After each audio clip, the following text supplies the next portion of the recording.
শ্রদ্ধেয় বারোবিশার মানুষ, আপনাদের সামনে একটি জিনিস আজকে আমি উপস্থাপনা করতে যাচ্ছি। এই যে আপনাদের দেখাতে চাইছি, আমার সামনে যে মন্দিরটি আছে, বুকটা আমার কেঁপে উঠে। এই মন্দিরটি হচ্ছে বারোবিশার হনুমান মন্দির। আজকে 10 থেকে 12 বৎসর হলো এই মন্দিরটি আমরা শুরু করেছিলাম। তো মন্দিরটি যখন শুরু করি তখন এটির নামকরণ হয়েছিল শ্রী শ্রী হনুমান শ্রী শ্রী বালাজি শ্রী শ্রী গণপতি বালাজি টেম্পল। তো হনুমানের ভক্ত, তখন আমাদের এতটা আর্থিক পজিশনটা চিন্তা করে আমরা মারোয়ারি সমাজকে ডেকে নিলাম। ডেকে নেওয়ার পরে রাজু সিং, বিনোদ শর্মা, শিলিগুড়ি বা কলকাতার সুভাষদা এবং আরও অন্যান্যরা ছিল, সবাই মিলে আলোচনা করলাম যে আমরা কমিটিতে থাকব, আপনারা এই মন্দিরটি আমাদের এখানে করে দিন, হনুমান মন্দির। তখন সেখানে নাম করা হলো শ্রী শ্রী গণপতি বালাজি টেম্পল। মানে এখানে গণেশ এবং হনুমানের মন্দির প্রতিষ্ঠিত হবে।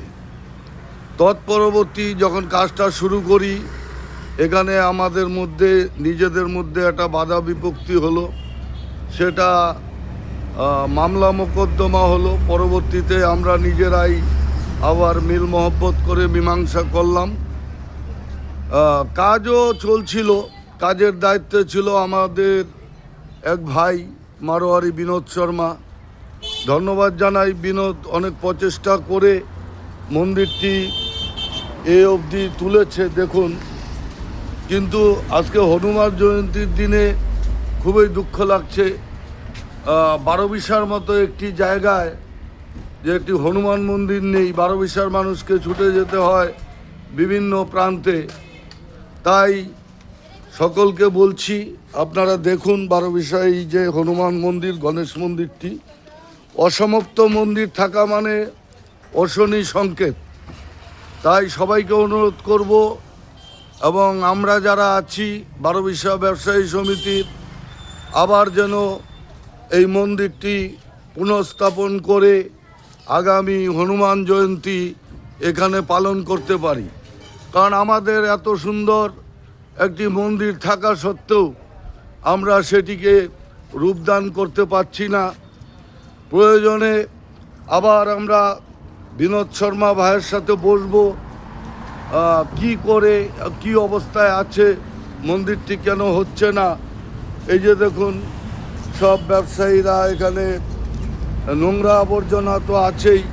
তো মন্দিরটিকে আবার যেন আমরা করতে পারি হনুমান মন্দির, সেই ব্যবস্থার জন্য সবাইকে প্রচেষ্টা চালাতে হবে। বিশেষ করে আমাদের বারোবিশার যারা ব্যবসায়ী আছেন সবাইকে বলবো এগিয়ে আসার জন্য, বারোবিশাতে যেন এই হনুমান মন্দিরটি অবিলম্বে প্রতিষ্ঠিত করা হয়।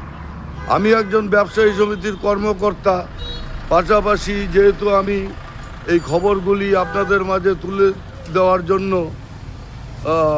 বলছি, আপনারা মতামত জানাবেন এবং প্রচুর প্রচুর শেয়ার করবেন, যেন এই হনুমান মন্দিরটি অবিলম্বে বারোবিশা ব্যবসায়ী সমিতির বাণিজ্য কেন্দ্রের সম্মুখে এটি আবার স্থাপন করা যায় এবং মন্দির প্রতিষ্ঠা করা যায়।